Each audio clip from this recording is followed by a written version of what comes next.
ஓம் ஆதிசிவாய நமக. ஆதிசிவன் ஆசிரமம், அடி அண்ணாமலை, கிரிவலப்பாதை, திருவண்ணாமலையிலேருந்து இந்த பதிவு வெளியிடுறோம். இந்த பதிவில் என்ன பார்க்க போகிறோன்னா, கேது தோஷம், அதாவது செம்பாம்பு. ஒருத்தருடைய ஜாதகத்தில் கேது நீச்சம் பெற்றாலோ பகை பெற்றாலோ அல்லது சாதகமான இடத்துல இல்லைனாலோ அவர்களுக்கு இந்த தோஷம். கேது ஜாதகத்தில் மோட்சக்காரகன், ஞானக்காரகன் சொல்லுவாங்க. அந்த கேதுவுக்குரிய விருட்சம் தர்பை. இந்த தர்பை காடு தான் நீங்கள் பார்த்துன்னுக்கிறீங்க பாருங்கள். இதுதான் தர்பை காடு, தர்ப புல்.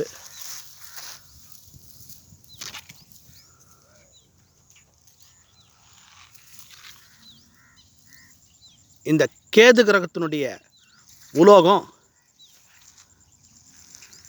Copper silicate.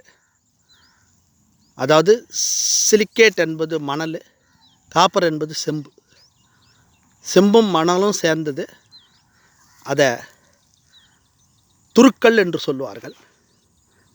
அந்த துருக்கல் சத்து இந்த தர்பை புல்லில் அளவுக்கு அதிகமாக இருக்கிறது. இந்த தர்ப புல்லில் பெருசாக சாறு வராது.